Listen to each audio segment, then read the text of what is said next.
Anda masih bersama kami di CNN Indonesia Connected. Banyak orang yang masih mencoba untuk memahami bagaimana sih mengenali dan juga melawan COVID-19 atau virus corona. Bagaimana mencegah, mengobati, antisipasinya akan saya sampaikan, coba saya sampaikan secara detail, secara rinci melalui data serta rumusan dari cnnindonesia.com yang akan saya tampilkan kepada Anda. Jadi sehabis dari sini kalau masih kurang jelas lagi boleh ya ke cnnindonesia.com. Yang pertama, coba yang paling penting adalah bagaimana sih sebenarnya mengenal virus corona ya. Mengenal virus corona sebenarnya istilah ini merujuk pada virus yang sering ditemukan menginfeksi binatang dan bisa menyebar ke individu atau manusia ya. Virus corona pertama kali muncul atau ditemukan waktu itu di Wuhan di Tiongkok yang merupakan jenis virus corona ketujuh yang menginfeksi manusia. Dan virus corona yang menyerang manusia ini baru ditemukan pada tahun 1960-an. Jadi bukan di 2019 tapi di 1960-an. Bagaimana sih virus ini sebenarnya menyebar? Kita lihat misalnya dalam kasus MERS. Waktu itu penularannya dari binatang ke manusia, binatangnya unta ke manusia. Kemudian di kasus SARS waktu itu, wabah SARS juga ditularkan dari manusia ke manusia. Jadi antar manusia. Nah, di kasus COVID-19 atau virus corona, ini dugaannya ditularkan dari binatang atau hewan ke manusia. Binatangnya ini sampai sekarang juga masih menjadi pertanyaan besar, yaitu diduganya adalah ular atau juga kelelawar. Nah, penularan dari manusia ke manusia lewat droplet atau partikel air liur ketika si penderita mengalami bersin atau batuk, ya. Berapa lama sih masa inkubasi corona? 2 sampai dengan 14 hari merupakan masa inkubasi dari virus corona. Jadi saat pasien pertama kali tertular atau terpapar virus sampai menunjukkan indikasi atau gejala-gejala awal tadi, ada demam dan sebagainya ya. Nah, siapa saja sih orang-orang yang paling berisiko tertular COVID-19? Yang pertama, ini dia, ada lansia berusia 70 tahun ke atas, kemudian orang yang memiliki riwayat penyakit penyerta atau penyakit bawaan, misalnya diabetes atau juga sakit jantung dan lain sebagainya. Kemudian orang yang mengalami atau memiliki riwayat penyakit pneumonia atau sakit pernafasan. Ya, itu tadi. Apakah sudah ada yang sembuh dari COVID-19 atau orang-orang yang tadinya positif udah ada yang sembuh sebenarnya sampai sekarang? Sampai dengan awal Maret, banyak sekali yang sembuh. Lebih dari 51.000 orang dari total 92.000 lebih penderita sudah dinyatakan sembuh. Artinya lebih dari 50% sudah dinyatakan sembuh. Tapi jumlah pasien sembuh bertambah setiap harinya, kita harapkan tentunya juga yang ada di Indonesia.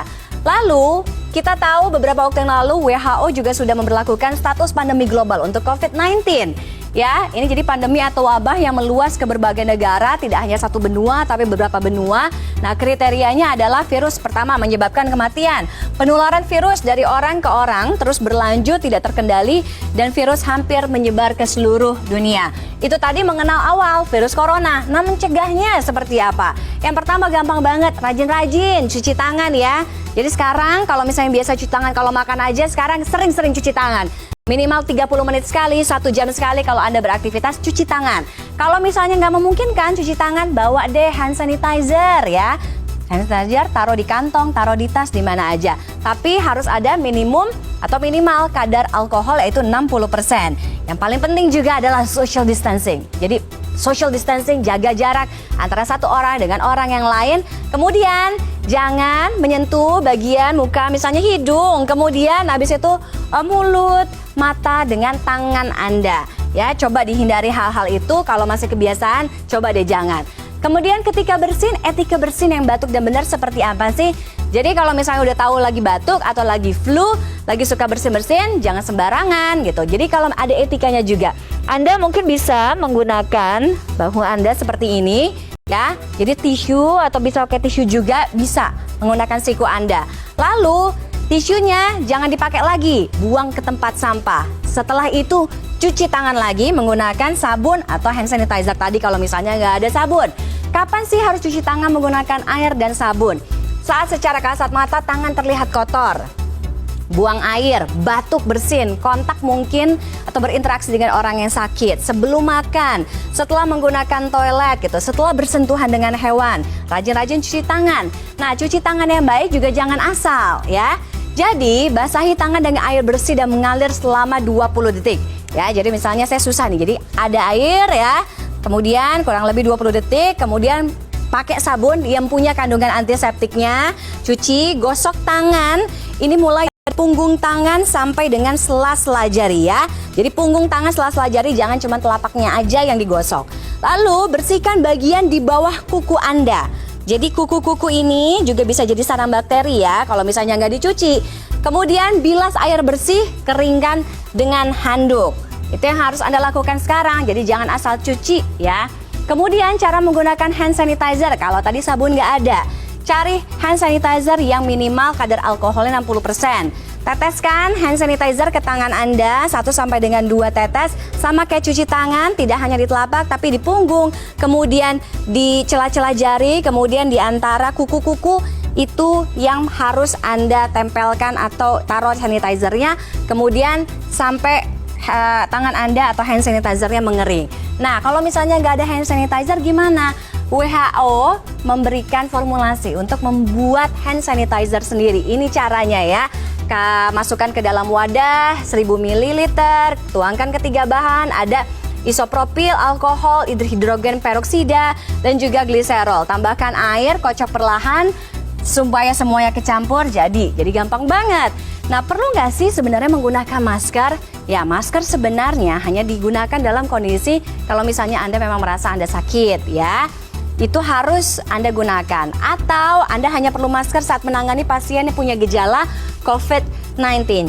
Yang paling penting, jangan gunakan masker lebih dari 1 kali. Ya, jadi juga ada masanya paling 4-6 jam, habis itu ganti dengan yang baru. Buang, habis setelah itu jangan pernah ditaruh di mana-mana, takut orang lain pakai. Kemudian bagaimana dengan barang-barang? Belum diketahui pasti berapa lama virus bertahan sih sebenarnya di benda mati. Diperkirakan sih nempelnya beberapa jam. Tapi virus bisa dibersihkan dengan disinfektan sederhana. Oke, sekarang semprot di mana-mana disinfektan.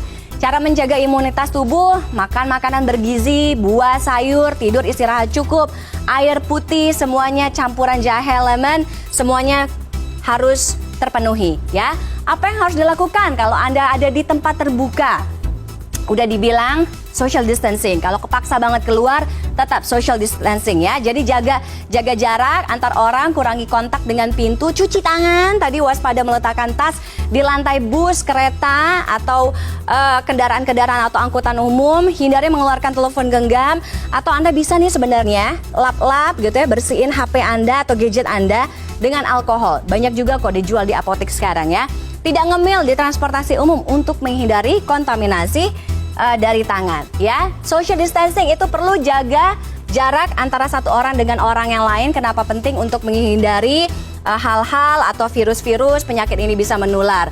Ini kenapa penting? Karena kapasitas rumah sakit tanpa intervensi kebijakan ini bisa saja terjadi periode saat pasien tidak tertangani tenaga medis seperti di Italia. Nah, dengan intervensi kebijakan, wabah tetap terjadi tapi tak terkendali dan tidak menyebabkan korban jiwa lebih banyak seperti misalnya di Singapura. Bentuknya seperti apa?